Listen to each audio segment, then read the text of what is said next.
My new yacht is just about complete. It's very close to the finish line and getting this boat finished and ready to sail. Unfortunately, we're hitting a snag and there's a major delay. This is hull number 5 of the Island Spirit 525E. It's just about ready to go. They're putting on the final touches and going through quality control, but there's still one problem.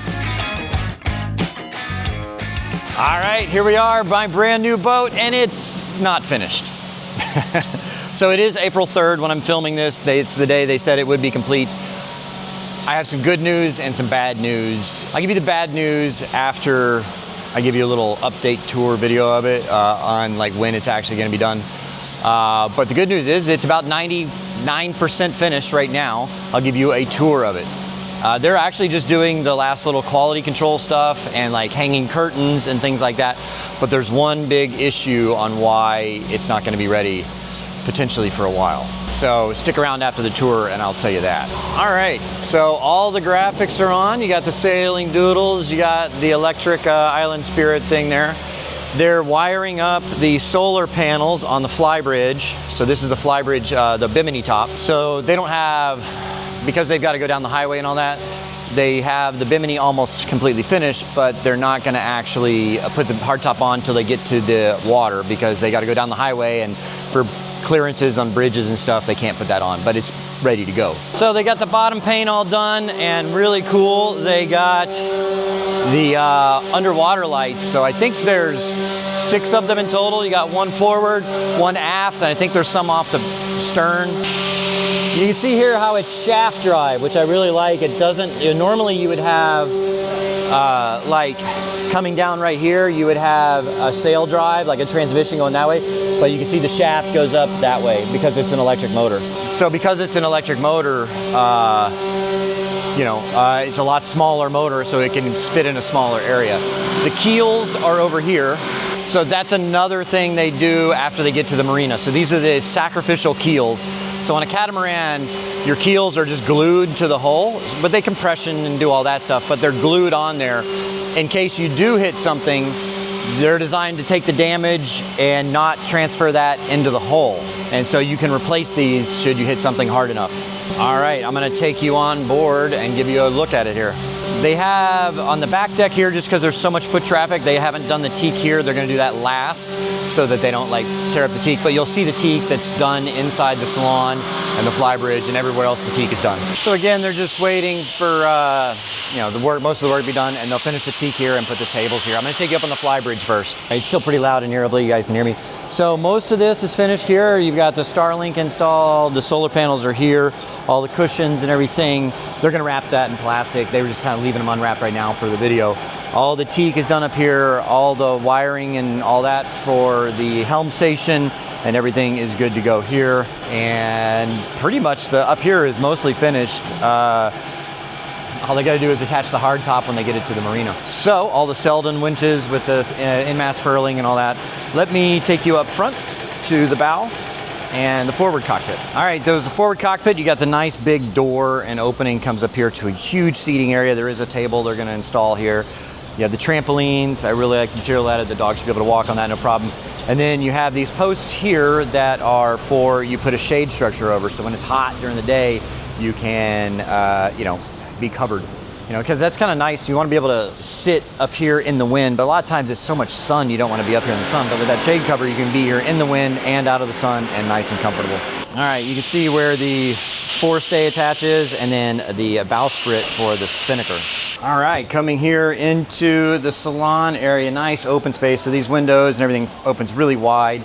And then you have the doors and the port windows there. Letting a lot of airflow come in there, so it's just really open and just opens up into this aft salon, so the whole thing feels real nice and open.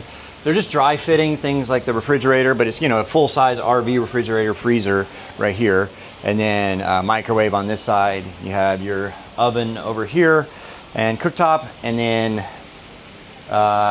refrigerators right here, 2 more refrigerators, which is really nice if you make one of them a freezer if need be. So just so much room in here. It's just so spacious and so nice. I'm really excited about it. All right, I will take you down on the guest cabin side first, and then I'll take you over to my side. All right, coming down the guest cabin, there's 2 cabins, 2 heads on this side. I'll go aft first. So you have hanging locker here, hanging lockers here, more storage there, and of course a lot of storage here under the bed. You know, that's a lot of space there. And then, you know, it is basically a king's, it's probably a little bit between a queen and a king. It's definitely bigger than a queen, but not quite a king, so pretty nice sized bed. And then here is the head. So the toilet goes there, the head, and then nice big shower, and they'll have a door here also, and then a door here to the bathroom. And then of course a door to the cabin. And we'll go forward here, and a little bit smaller bed, but still pretty good size for 2 people. We got the hatch right above, so you get nice airflow. All these cabinets here, hanging lockers here, and then a little makeup counter. They have a mirror here, and then over here to the head, you can see they got the head in there. It's just kind of the reverse image of the other side. All right, now I'll take you to the owner's side, my side. So coming down the stairs, I'll take you forward first to my office. So there's so much storage here. All these are storage, all these are storage, more storage over here, and then shelving and all that. And this is my desk area, so I have a big monitor right there.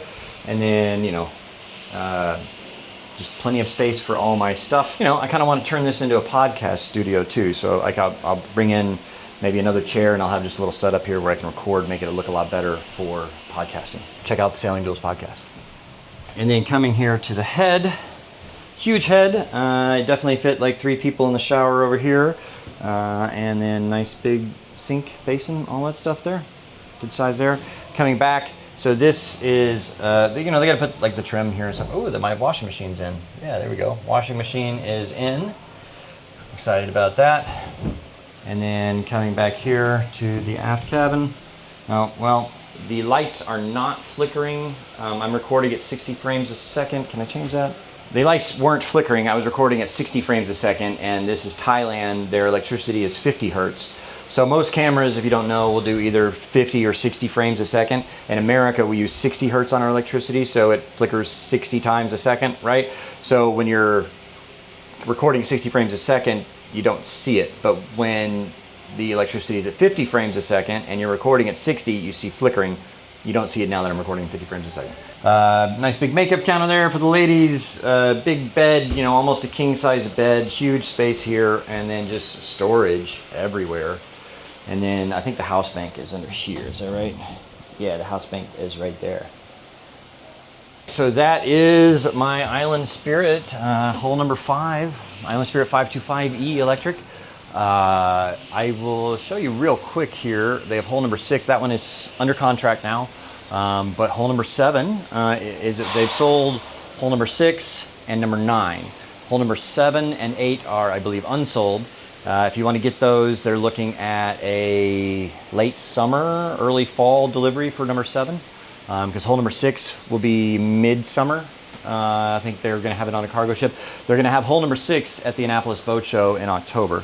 So that'll be there. And then hull number 7 should be finished sometime around October. So if you're interested in that and you want to get it, you can. So hull number 6 is a 6 cabin.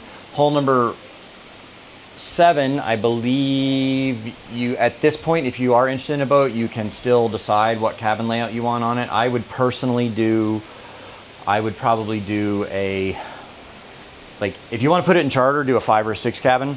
If you want to have it like your own boat, I would do something like this. For the owner side, I would have an office and my own personal cabin. The only thing I would do differently now in hindsight is that I would make the other side, the guest side, a 3 cabin layout, just so you can get more people, because really, you know, how often you can have people there anyway, but sometimes you'd like to have that extra space. But yeah, so pretty exciting. It's almost finished. I'll take you over to hull number 6 real quick. All right, so this is hull number 6. They're working on getting her done there. Kind of like a big Lego set here. That's the way they're doing everything. But you can see just from the top here, so this is one of the forward cabins. It's turned sideways, and it has a really, you'd be surprised how big that head is over there. And then this one is on the other side, same thing. And then the aft cabin, you enter here, and then the, sorry, that's the middle cabin. And then the aft cabin, you're actually going to enter from the outside. So if you're interested in hull number 7 or 8, you want to pick one up, there's a link in the description, and make sure you tell them you saw it on Sailing Doodles. That helps me, please. And you're looking at a fall delivery for number 7 and a winter or spring for number 8. It's April 3rd. They said the boat would be finished. It's within a few days of being finished, honestly, like maybe another 4 or 5 days and it would be finished. So it's pretty close to the mark. The problem is that they're waiting on one component. It is the wiring harness for the electrical system, and that's coming from China where it's made. And there is some kind of issue with that, getting that wiring harness. You know, it takes like a week. Unfortunately, the Chinese have said something like it's going to be a month. So this was like a week or two ago. So the problem is that they can't get the wiring harness, and so you can't do anything with the boat without the wiring harness. The wiring harness won't be here until like the 3rd week of April at the earliest. But then the problem is that you have Songkran, which is next week. Songkran is like their major holiday where like the entire country shuts down for about 10 days. So they have it's the water festival, but it moves around the country, and like basically for a week to 10 days, everything shuts down. So that's adding to the process. So now we're looking at completion date late April. So that's a bummer. Still, that means I have another 3 weeks, maybe more, 4 weeks until the boat's going to be ready. So in the meantime, they have hull number 4. So it is a 6 cabin, just like number 6 over here. So hull number 1 was my original boat. It's still in Malaysia. Hull number 2 is sold. I believe it has been shipped to the United States. It's already there. Number 3 is already been delivered to the US. Number 4 is in charter here in Thailand. It is for charter out of Phuket. It's a great place to go sailing. They're doing crude charters on it. I'll put a link below if you'd like to get on that. So they have some, they just got it over there, and so they don't have the certificates and all that to do charter on it yet. They're expecting that. It's government stuff, right? You got to get the registrations, the boat's got to be inspected and all that. So they're not doing running charters on it until May. So they're going to let me use hull number 4 in Phuket for 10 days, 2 weeks, however long I want to take it. So that's what we're doing now, is we're leaving in a couple days from here in Pattaya. By the way, like I've asked so many people, is it Pattaya or Pattaya? Like even some of the locals say Pattaya and some of the locals say Pattaya.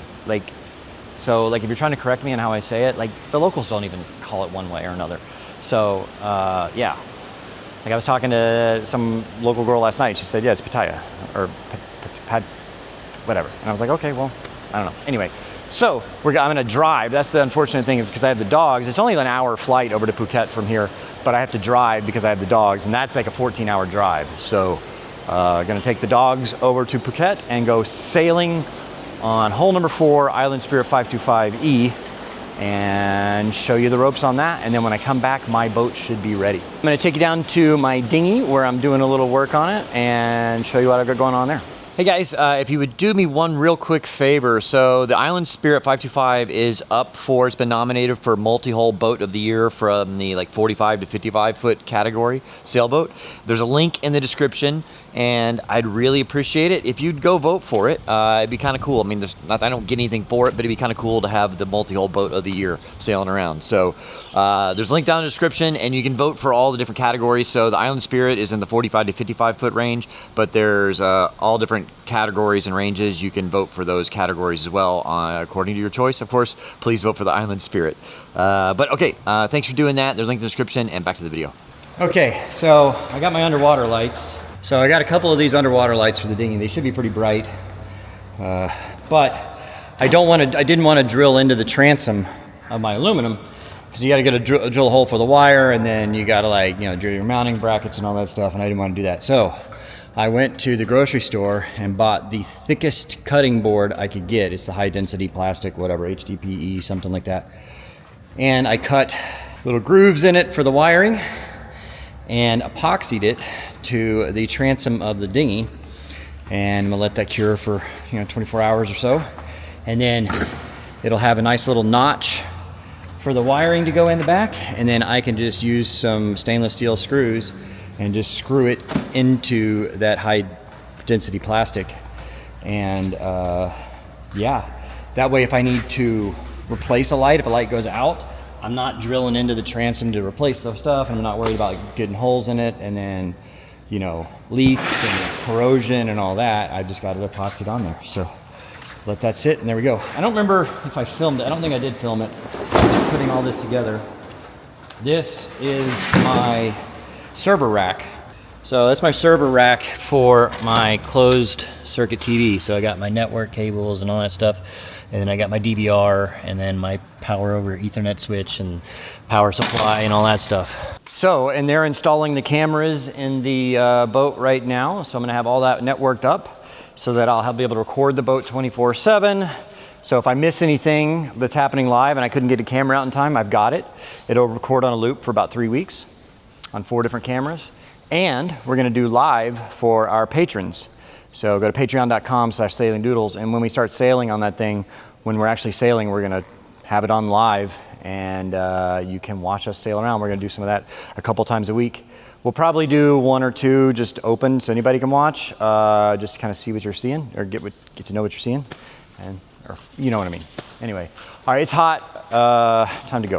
All right, back here at the Island Spirit Factory. While I was gone, the guys here thankfully cut out the cuts for my speaker and the head unit for the stereo that I'm installing on the Highfield. So I'm gonna install the stereo and test it out today and get that working. One step closer to getting everything going. I got the puppies with me, they're exploring. What's up, bud?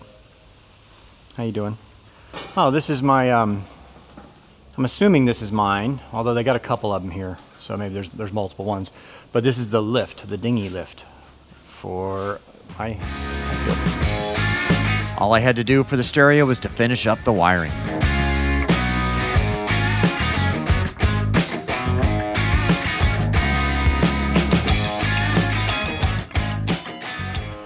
It's hot in this thing. All right, so I've got it all wired up, plugged into all the fuses and the terminal blocks and the switching and all that. I got to clean up my wires. I want to test things first, see if it's working before I start buttoning everything up and screwing everything in and zip tying all the wires down. Well, that's not supposed to be on.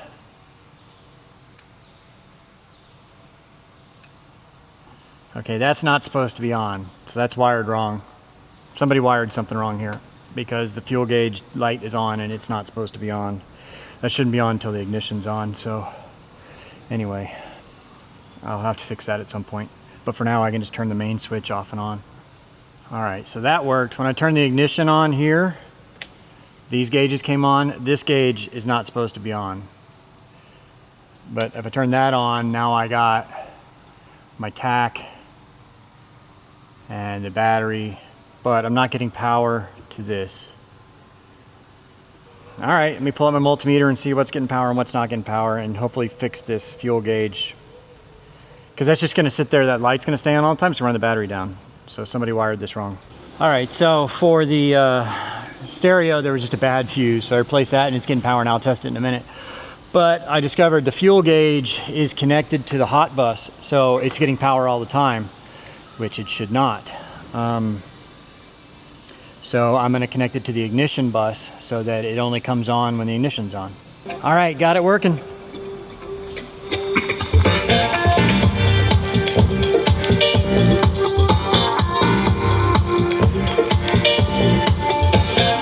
All right, now I just got to finish installing the head unit here, and I'm finished, but it is one sweaty, hot thing in here. All right, the Highfield's looking pretty good here. I'm really happy with the way the stereo turned out. It's going to be a lot of fun cruising around on this dinghy.